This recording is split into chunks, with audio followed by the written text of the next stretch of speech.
good afternoon or good evening to all our viewers across Africa and around the world. My name is Akosua Prempe, broadcasting proudly from the United States of Africa. Today, we bring you a powerful message delivered by the President of Burkina Faso as he addressed women from 60 countries gathered in Ouagadougou. His speech celebrates the strength, resilience, and leadership of African women, especially in entrepreneurship, industrial development, peacebuilding, and the quest for true African independence.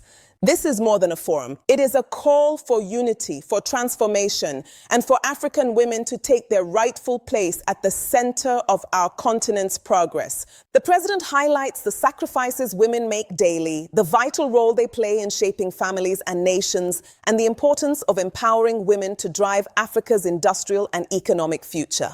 Before we play the full message, I encourage all of you watching to subscribe, like, comment, and share this broadcast. Your engagement helps us connect Africans everywhere, spread knowledge, and strengthen the movement for a united Africa. Now stay with us as we bring you the President's inspiring address to the women of Africa. Good morning, dear and beloved mothers. Good morning, dear and respected sisters. And you are most welcome here. It is an honor and a great pleasure to have you with us. Although yesterday I would have loved to have been part of the celebration at the Sports Palace. Unfortunately, my schedule did not allow for it. But I believe we were ably represented by the Prime Minister and the members of the government who were there to offer their support at the opening of this forum. And thank you for being here this morning so that we can share these moments of fellowship. I am also deeply moved by your presence and especially by what you are doing.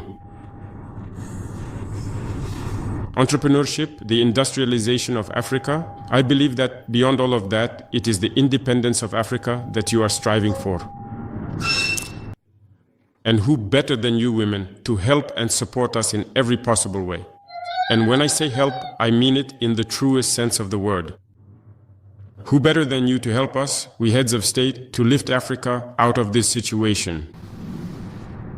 I say this because truly, only you know the difficult and sometimes overwhelming pain of pregnancy, as well as the pain and challenges of childbirth. You know the pain, the effort, and the dedication it takes in this world to raise a child until they finally become an adult. And it pains every woman to see the children they've brought into this world and not be able to provide for their needs, to not even find the one meal of the day for her child. She is the only one capable of sacrificing everything so that her child can at least be in good health and have the basic necessities. And I know it pains every woman to see our children trying to cross the sea only to die and have the waves carry their bodies to the shore. Because right here in Africa, they couldn't find the means to survive, and so they tried to cross the ocean under the most desperate conditions. I have seen images that are truly heartbreaking. And we want to change that. We do not want to see that anymore. And we believe that in Africa, we are capable of providing our daily sustenance, of living with dignity on our own continent. And who better than you?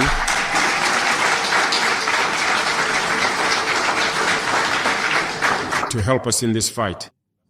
It is a very difficult fight. Very difficult first from within Africa itself, before we even speak of the imperialists who come to us. The fight is first and foremost an African one. Because among us Africans, we do not speak with one voice, we don't love one another, it has to be said. We must find a way to transcend these barriers that we have set for ourselves. We must succeed in uniting. And I am counting on you, women, to help us unite. It is the only thing that can allow Africa to truly prosper and to hope for this independence, this genuine self-sufficiency, and a brighter, more sustainable future. Entrepreneurship, industrialization, as I often say, there are many jobs in industry that only you, women, are able to do. Because you are patient. Today, we speak of agriculture, of processing our raw materials to be able to feed ourselves, to supply our markets. Who better than you to do this? We are in the process of drafting and considering several programs to support women, particularly in rural areas, creating spaces, finding water so they can produce, but also to support them so they can process the raw materials. And so I encourage you to motivate them in this direction. All women, from the cities to the countryside, so that they develop this entrepreneurial spirit. That is what's most important, that they can believe in themselves and see that it is possible to go beyond what was once unimaginable, to produce and process goods for our children, for our parents, for Africa, and it is indeed possible. And so I congratulate you. We congratulate you already for this initiative, which for me is an initiative to awaken the consciousness of all women, whether rural or urban, so that women can understand that their role is crucial in this industrial transformation of Africa. And the much larger industrial units, you women, once again, very often manage them better than we men do. And so I encourage you to take the leap. Burkina Faso is wide open. It is a country, I would say, that is just beginning to build. And so all the ladies who wish to start a business in Burkina Faso are welcome.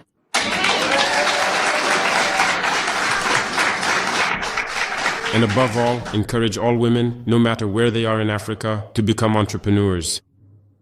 And it is you, again, who can advise us so that we can have the confidence to finance women's entrepreneurship. And I have confidence in you, and I know that a woman's heart is not as hard as a man's. When she's given or lent money, she doesn't use it for other things instead of pursuing the objective, which is industrialization. We men very often might go to the bank, take out money for industrialization, and then go do something else. But women rarely have the audacity to do that. Women stay focused on their objectives.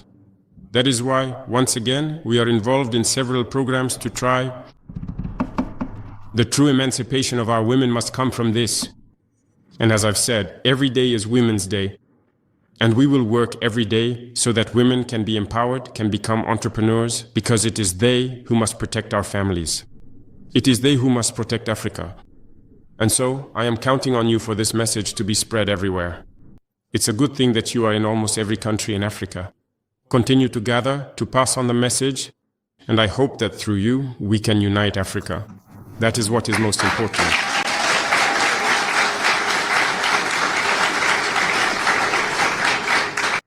And I know I can count on your tenacity, on your self-sacrifice, for the message to get through. We have too many disagreements, often useless disagreements, in Africa. You can help us to soothe hearts. You can help us. Even in the conflicts that plague certain areas of Africa, women can help. Women can help a great deal. When women speak, we listen. It pierces us, and it can make us change our decisions from one moment to the next.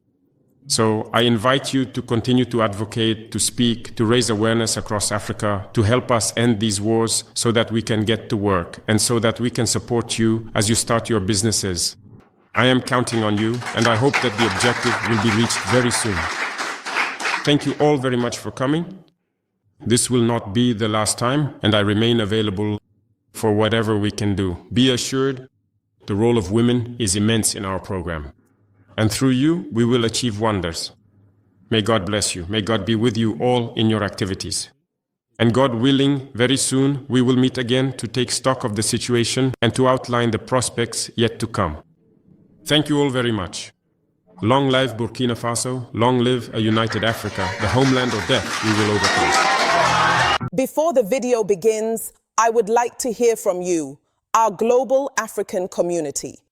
Question 1. Do you believe empowering women in entrepreneurship and industrial development is the key to achieving Africa's independence and self-sufficiency? Question 2. How can African women help unite the continent and reduce the conflicts and divisions we see today? Please share your thoughts in the comments section. Your voice matters, and together we can push Africa forward. Now, let's go straight to the President's address.